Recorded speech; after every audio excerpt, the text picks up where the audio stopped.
I'm greeted by the twin specters of Shizune and Misha, looking like they still mean business. Well, Shizune looks like she means business anyway. Misha just looks like she's about to start laughing at any minute. Up on the roof again, Hee-chan? You know that's dangerous, don't you? That's right! The school cannot be held responsible for any injury that comes from being up there, you know. Furthermore, we could report you for breaking the rules. Misha leans in and whispers conspiratorially. But we won't, Hee-chan. You three are too cute together. She straightens up again, laughing at my sudden blush. You're too easy to tease, Hee-chan. Hey, come on. I'm still new here. Sort of. Isn't it mean to pick on the newcomer like this? Nope. It's to help you get acclimated to your new surroundings. Ah, I see. Well, do you have to be so overzealous about it? Yep. Absolutely. That aside, Hee-chan, we were looking for you this morning, but you weren't in your room. Of course I wasn't. I was out for my morning exercise or here in class bright and early. Unlike you. Shizune looks peeved, and a beat later, so does Misha. Or she tries to, at any rate. That was because of student council business. You should be grateful that we worked so hard for you. Oh, I am. So what did you need me for? Not another attempt to rope me in to do their dirty work, I hope. We had to give you something, but since you weren't around, we dropped it off in your room. Something? Like what? Oh, you'll find out when you get back, Hee-chan. Muto entering the room ends our conversation, and we all head to our seats. It's only after I've settled at my desk and the teacher started talking about something or other that something odd strikes me. What did Rin mean, you too seem to?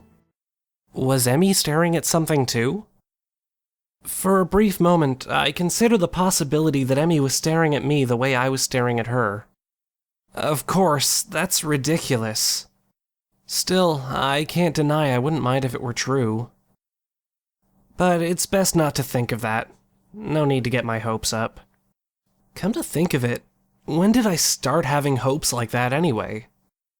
I shake my head in an attempt to clear it and focus on the lesson. After class, I make my way to my room. Muto really piled on the homework today. Before I can open my door, however, I'm suddenly intercepted by Kenji, who's just exploded out of his own room in a flurry of papers. Hey, we need to talk. These rooftop shenanigans of yours, man. They've got to stop. What? You're running around on the rooftop with the limbless wonders. They're women, man! You'll get yourself killed running around like that! I don't follow. Kenji sighs and adjusts his glasses before what could be understood as an attempt at explaining himself patiently. Look, we're friends, so I'm going to tell you this for your own good. But if I were to kill someone, I'd do it by throwing them off the roof and making it look like an accident. And if I've thought of it, you can be sure they've thought of it too. They're crafty. Almost as crafty as I am. I see. Good. I'm glad we had this chat. Loan me 500 yen. I'm sorry? I need to get a drink, man. I've been inside all day and the tap order's been compromised. As I'm sure you know. So I need to stack up on something canned. Got it? But to do that, I need 500 yen. And since I just saved your life with my timely advice, you can at least spare me 500 yen. You know, if it'll make him go away, 500 yen is a bargain. I hand the money over to Kenji, who nods in thanks and dashes off down the hallway, but not before he locks his door. What an exhausting person. I'd better go in case he changes his mind. As I close the door, my heel taps against something lying on the floor. It's a brightly colored rectangle of paper. This must be the something Misha mentioned before. Probably a student council leaflet she slid under the door. However, when I pick it up, I find that I couldn't have been more wrong. Someone actually wrote me an old-fashioned handwritten paper letter. Who bothers doing something like that in this day and age anyway? Yet, as unlikely as the prospect of receiving one sounds, this is definitely a letter I have in my hands. I was planning on finishing my homework, getting some dinner, and going to bed in order to be ready for tomorrow morning's run. However, the letter has naturally caught my interest. I sit at my desk to examine it properly. It's the first piece of mail I've received here at Yamaku, so it'd feel special even if it wasn't something as rare as a handwritten letter. What causes me even more trepidation is the name of the sender written neatly on the back of the envelope. Iwanako. I have no idea why she would want to write to me. I haven't been in contact with anyone from my old school since I transferred, and Iwanako is the last person I'd expect to want to write me a letter. The last time I saw Iwanako was terribly awkward, embarrassingly so. She came to my hospital room, peeled me an apple out of courtesy, and then we practically sat in silence for a half an hour. She said goodbye and didn't even look me in the eye when she closed the door. It might have been a natural end to the series of visits that were probably pretty painful for both of us. Every time she visited me in the hospital, I wanted to talk to her, but something stopped me every time. Every time that I didn't speak made the next time even harder. She looked so guilty that I didn't want to say anything that might upset her, and I never could figure out the right words to say. I think Iwanako blamed herself for my heart attack. That's ridiculous, of course, but knowing it and believing it are two very different things. I told her that it wasn't her fault. She nodded, and I really think she understood that if it hadn't been that, then sooner or later something else would have made my heart give out. Yet, she looked so hopelessly sad every time she opened that door and entered my room. So I never managed to say the things I wanted to say. In the end, that might have hurt her even more. Carefully, I open the envelope and draw out the folded letter from within. Dear Hisao, how are you? I hope you're well and happy at your new school. Everyone here misses you. Almost all of our second-year class got put together in Class 3-1 for the final year, so we are pretty comfortable right now from the beginning of the year. I'm sure you would have been assigned to this class as well. The mood among the third years seems to be very anxious about the final exams, even though they are so far away. The teachers are badgering about it all the time. Even old Mr. Tachibana, who is, by the way, our homeroom teacher this year. Would you believe it? I was sure that he'd retire after our second year, but here he is, nagging everyone about studying for exams. I think things like that are the main reason why the mood among the third years is so nervous.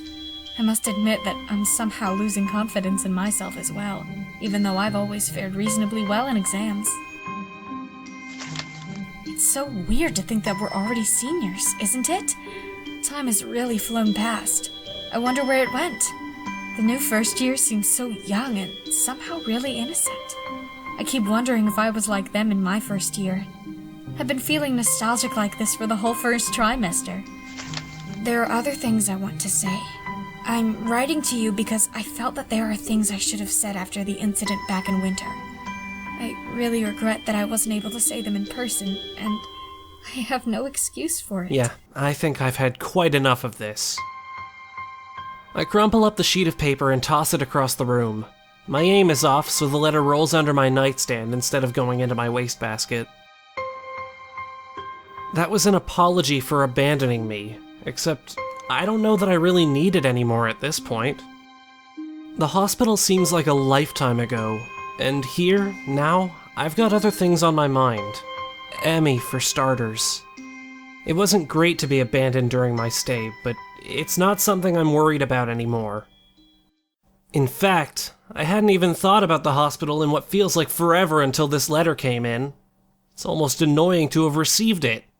I've got exams to study for myself. I have no time for the past.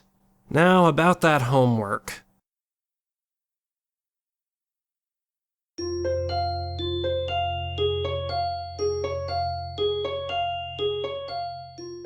So, what's the plan for today anyway? I'm waiting patiently in the hallway of the girls' dormitory, just outside of Emi and Rin's rooms. Emi is apparently helping Rin with getting dressed. I suppose that makes perfect sense, as I have no idea how Rin would get dressed otherwise. Picnic! Picnic? That's what I said. Sounds pretty exciting. I know, right? Rin chooses this moment to make an observation. The sky seems threatening today. Actually, I noticed that too on my way over.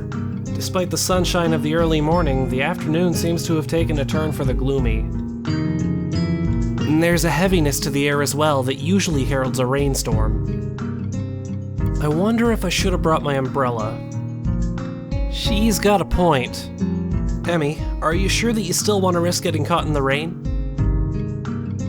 I don't even know why I bothered asking.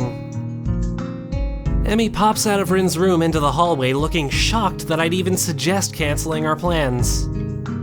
Of course! What, the threat of rain's supposed to stop me? I can't help but grin at her belligerent response. It's almost like she's daring the rain to come. If Mother Nature were walking down the street, I think Emi would probably start a fight with her. Or at least challenge her to a race. In fact, Emi seems almost aggressively cheerful today. Rin wanders out into the hallway looking, well, her usual self. Well then, are we all ready to go? I'm ready. Rin nods and says a single word. Basket. Beg pardon? The basket in Emi's room. You should carry it. Emi claps a hand to her mouth, embarrassed. Oh my gosh, I almost forgot about it! Nice save, Rin. Emi darts into her room and emerges with what looks like a very well-stocked picnic basket. As she hands it over to me, I note that it feels heavy enough to be one too. Good lord, how much food did she pack? More to the point, where'd she get the money for all this? So, are we set to head out? Yep. Rin gives another nod and we head out of the dormitory. I can't help but frown when I notice how gray the sky's gotten in the 10 minutes I was inside. Still, Emi doesn't seem concerned by such petty concerns as the color of the sky. She's positively skipping as we walk. Which reminds me, where are we going? This brings Emi up short and she shoots me an embarrassed look. You know, I haven't really thought of that. What do you think, Hisao? Well, there's the spot where we ate during the festival, but it might be nice to leave the campus for a while. However, I'm not sure if there's any good places to do that in town. Just as I'm about to open my mouth, Rin unexpectedly interjects with a suggestion. There's a park in town near the art shop. Great idea, Rin! I totally forgot all about that place. Crisis averted. Do you know how to get there, Rin? Rin shrugs. It's pretty likely. Good enough for me. I would prefer knowing for sure, but what the hell. Lead on, Rin. The three of us quickly make our way off campus and take the road down into town. This basket's a bit heavy. I hope the park's close by. We pass the art supply store, Rin slowing her pace slightly as we go by. Emi notices Rin's change of pace and stops. You want to go in, Rin? Rin shrugs. Nothing I need. Are you sure? There's the slightest flutter of a smile on Rin's face, quickly replaced with her usual expression. Life's uncertain, but on this at least, I'm pretty sure. Nice of you to offer. It's not like I'm the one carrying the basket. But I'll bet Hisao wouldn't have minded anyway, right? Oh, of course not. This is hardly a heavy load. I flex for emphasis. Emi stifles a snort of laughter by pointing to the park at which we've suddenly arrived. Oh, I remember this place. I ran into you here that one time, didn't I, Rin? Rin's eyebrow raises slightly. Maybe. I'm unwilling to say for certain one way or the other. Memory is a tricky thing, you know? Well, I'll be. We made it in one piece after all. The sun's still nowhere to be seen, but neither Emi nor Rin seem to mind. We find a spot to sit on the grass, and I set the basket down gratefully. There's a surprising amount of food prepared. Maybe we were supposed to be joined by some of Emi's teammates or something. I'm starving! Dig in! She attacks the food as if she's had nothing to eat for years. I'm just reaching for the food myself when I feel the first drop of rain land on the back of my hand. Uh-oh. Looks like the weather's not going to cooperate with us after all. Emi glares at the sky as if that alone will hold back the rain. I very nearly believe she can do it. It's one heck of a glare. It had better cooperate! You hear me, Sky? You stop that rain right this instant! The sky doesn't seem inclined to listen to her, despite the commanding tone she's taken with it. Instead, the rain seems to increase. Rin wrinkles her nose in distaste at this turn of events. Regrettable. What do you mean? Rin shrugs, again. I could paint this if I weren't out here. Shame to miss it is all. She doesn't seem angry or annoyed about it, just a little disappointed. Emi laughs in response to Rin's comment. Guess we should have stopped in that art supply store after all, huh? The rain increases a little more, offended that we haven't fled yet. Despite the warm temperatures we've been enjoying, the rain is rather cold. I wish I'd brought my umbrella. Hey, we should probably head inside to keep dry. We're already pretty wet, Hisao. Yeah, but we can dry off this way and maybe wait out the storm. You don't want to catch a cold or anything, do you? Emi considers this for a moment. I can tell that part of her wants to stay out in the rain just to spite the weather. Unfortunately for her, the weather hardly cares about what we do. I suppose you're right. Where can we go? I don't have an answer for her. The area is still pretty new to me. Though I guess I'm slowly getting used to the school itself, the surrounding town remains a mystery. All I know is the art supply store, and that's only because we've only just passed it. Fortunately, Emi soon snaps her fingers in triumph. That's it! There's a tea shop nearby. We could have some tea and dry out. No problem. That doesn't sound like a bad idea.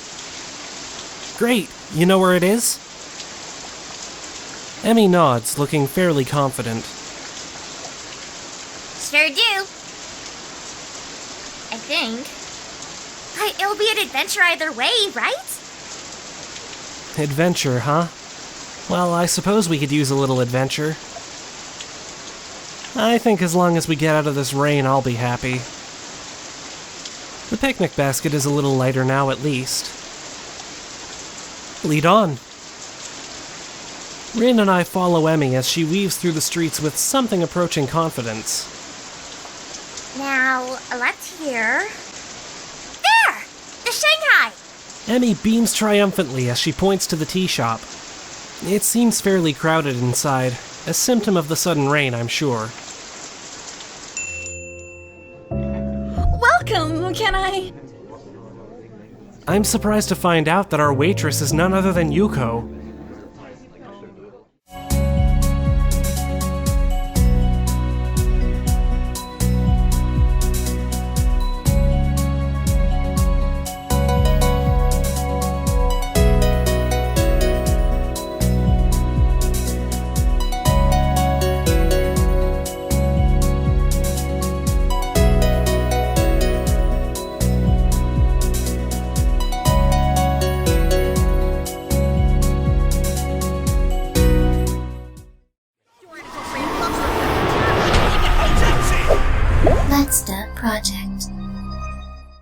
Emi, are you still sure that you... Emi notices Rin's change of pace. There was a spider hanging off of my hair.